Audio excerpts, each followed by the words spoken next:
Welcome students. আজকের ভিডিওতে আমি আলোচনা করব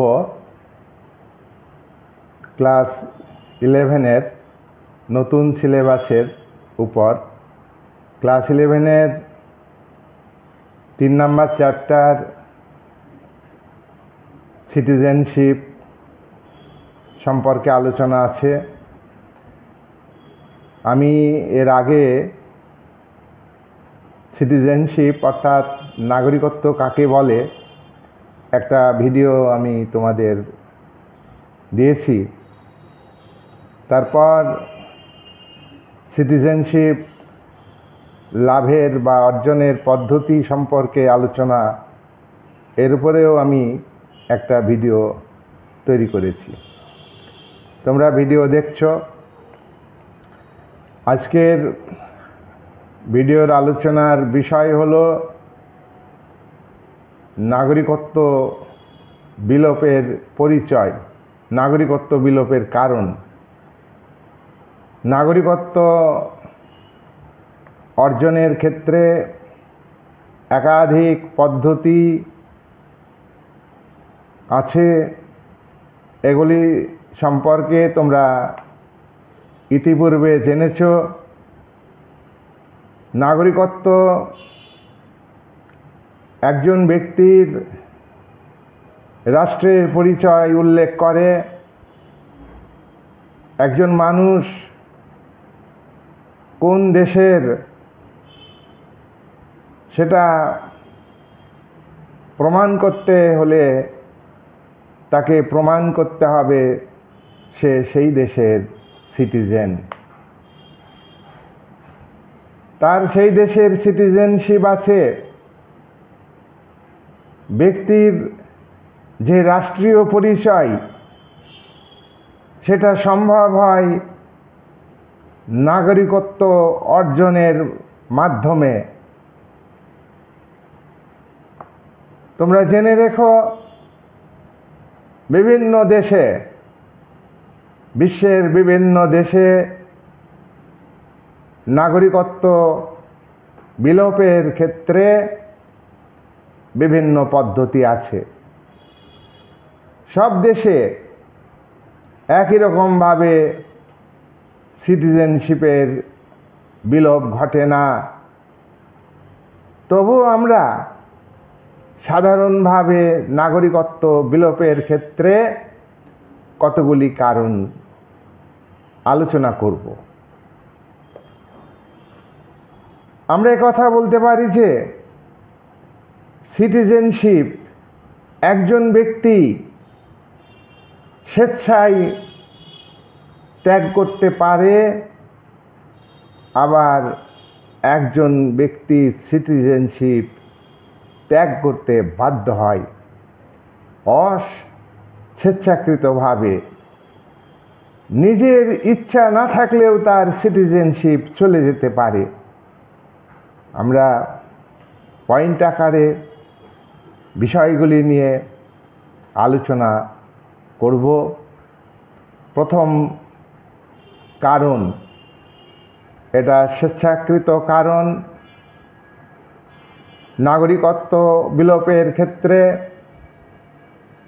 1 নম্বর কারণ হলো কোনো ব্যক্তি নিজের ইচ্ছায় বা স্বেচ্ছায় নিজের দেশের নাগরিকত্ব ত্যাগ করতে পারে।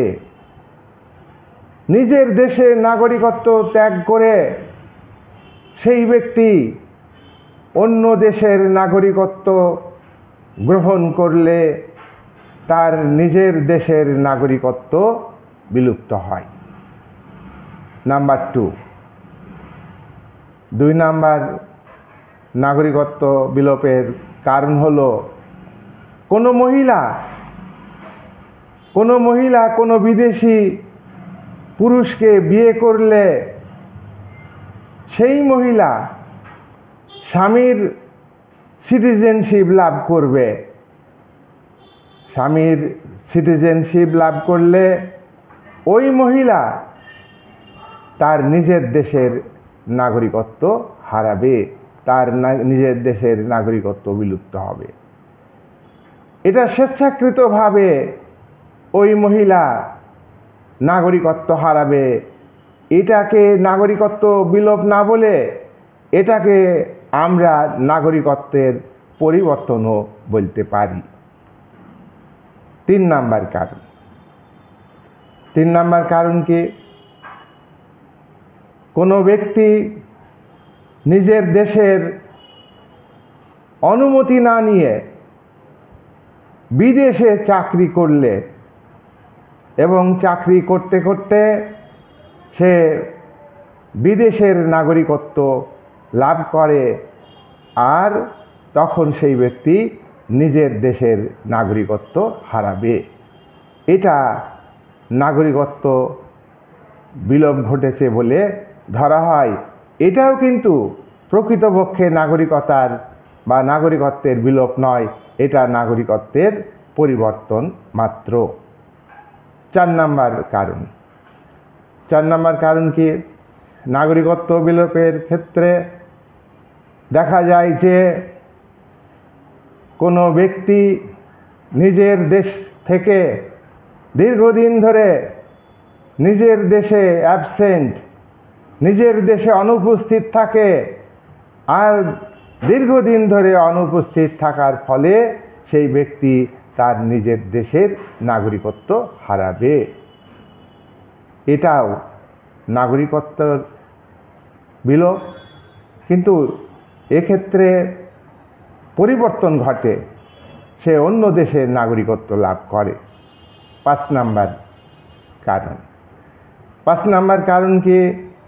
কোনো ব্যক্তি গুরুতরভাবে দেশদ্রোহিতার অপরাধে যুক্ত, দেশের বিরুদ্ধে ষড়যন্ত্র করেছে, তখন সে নিজ দেশের সিটিজেনশিপ হারাবে, তার নিজ দেশের সিটিজেনশিপ বা নাগরিকত্বের অবসান ঘটবে। এটা কিন্তু স্বেচ্ছাকৃত নাগরিকত্ব বিলুপ্ত নয়, এটা তাকে বাধ্য করা হবে, তার নিজের দেশের নাগরিকত্ব অবসানে বাধ্য করা হবে, সে নিজের দেশের নাগরিকত্ব ছাড়তে বাধ্য। 6 নাম্বার। বিদেশে কোনো দেশে বা অন্য দেশে স্থায়ীভাবে কোনো ব্যক্তি যদি সম্পত্তি কিনে এবং সম্পত্তি কিনতেই থাকে, তাহলে সে নিজের দেশের নাগরিকত্ব হারাবে, নিজের দেশের নাগরিকত্বের বিলোপ ঘটবে। সে কিন্তু যে দেশে সম্পত্তি কিনবে সেই দেশের নাগরিকত্ব লাভ করবে। 7 নাম্বার। 7 নাম্বার নাগরিকত্ব বিলোপের কারণ। এটা কি?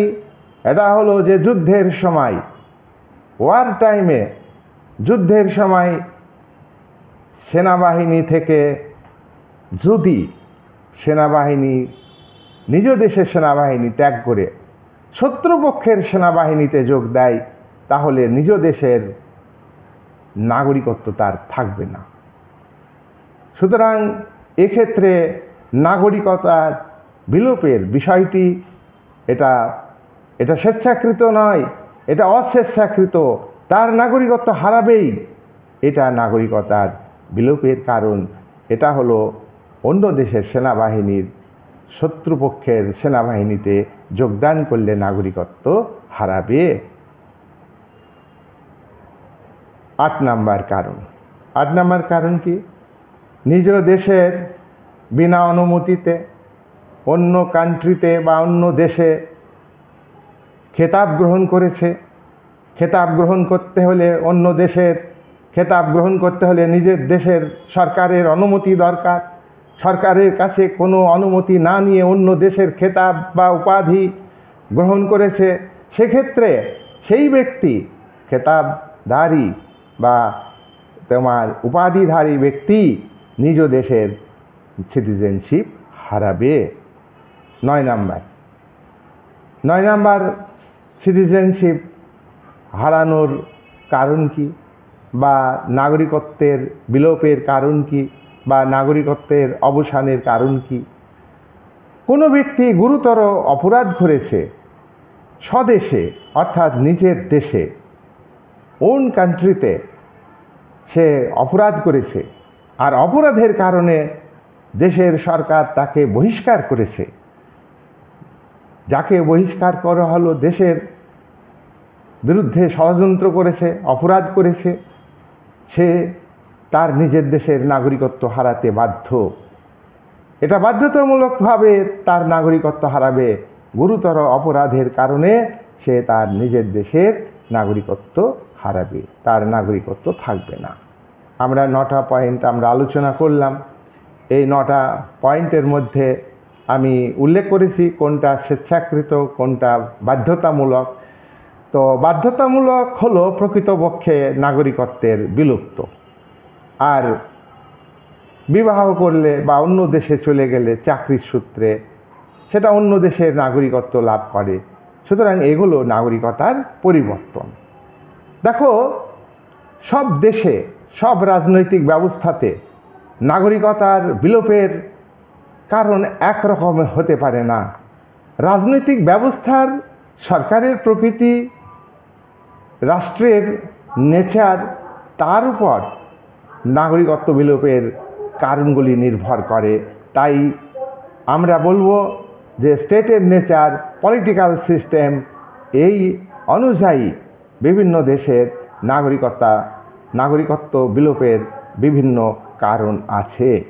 তবে আমরা বলতে পারি যে অনেক ক্ষেত্রেই, অর্থাৎ বেশিরভাগ ক্ষেত্রেই নাগরিকত্ব বিলুপ্ত হয় না, নাগরিকতার পরিবর্তন ঘটে।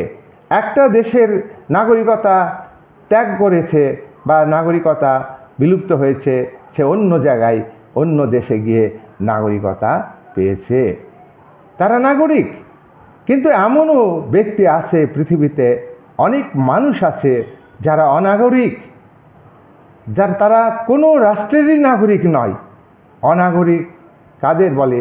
যারা কোনো রাষ্ট্রেরই নাগরিক নয়, তাদেরকে রাষ্ট্রহীন বলা হয়, স্টেটলেস ম্যান বলা হয়।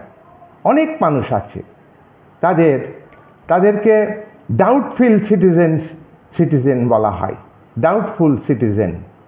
তাহলে ডাউটফুল সিটিজেন, তাদের সিটিজেনশিপ নেই। তারা কি করে? তাদেরকে ডিটেনশন ক্যাম্পে থাকতে হয়, নাগরিকত্ব লাভের জন্য তাদেরকে অপেক্ষা করতে হয়। বিভিন্ন দেশে নাগরিকত্ব দেওয়ার ক্ষেত্রে বিভিন্ন রকমের আইন আছে, সেই আইন অনুযায়ী তাদেরকে নাগরিকত্ব প্রদান করা হয়। তাই আমরা এই কথা বলবো, নাগরিকত্ব একটা রাষ্ট্রীয় পরিচয়, এটা মানুষের জীবনে অপরিহার্য, প্রত্যেকটা মানুষের জীবনে অপরিহার্য। কিন্তু আর এই সিটিজেনশিপ থাকলে মানুষের, অর্থাৎ ব্যক্তির মধ্যে যে সুপ্ত প্রতিভা, সেই প্রতিভাগুলির বিকাশ হয়। অর্থাৎ রাষ্ট্রীয় কাজে, পলিটিক্যাল কাজে, রাষ্ট্রীয় কাজে তারা অংশ নিতে পারে। তাই নাগরিকত্বহীন জীবন ভালো নয়, নাগরিকত্ব বিলোপ ভালো নয়। তবে গুরুতর অপরাধ করলে শত্রুপক্ষে সেনাদের সঙ্গে যোগ দিলে তাহলে তার নাগরিকত্ব থাকবে না, এটা খুব স্বাভাবিক। তার কারণ প্রত্যেকটা রাষ্ট্র তার সার্বভৌমত্ব বজায় রাখতে চায়, প্রত্যেকটা রাষ্ট্র স্বাধীন। সুতরাং রাষ্ট্রের মধ্যে কোনো দেশদ্রোহিতা, কোনো গুরুতর অপরাধ, এই কারণে যদি নাগরিকত্ব চলে যায় তাহলে সেটা গণতন্ত্রসম্মত। তাই প্রত্যেক দেশের মানুষকেই, প্রত্যেক দেশের ন্যাশনালিটিকে গুরুত্ব দিতে হবে। নাগরিকত্বের যে দায়িত্ব, কর্তব্য, সেটা পালন করতে হবে। তাই নাগরিকত্বহীন যে জীবন, সেটা কিন্তু কখনই ভালো নয়। তাই অনেক অবহেলিত, শোষিত মানুষ অনেক আছেন যারা নাগরিকত্ব নেই, তাদের জীবনে নাগরিকত্ব পাওয়া দরকার, অপরিহার্য নাগরিকত্ব পাওয়া। এই বলে আজকের আলোচনা আমি নাগরিকত্ব এর যে বিলোপ, সেই বিলোপের কারণগুলি সম্পর্কে যে আলোচনা করলাম, সেটা এখন আমি শেষ করছি।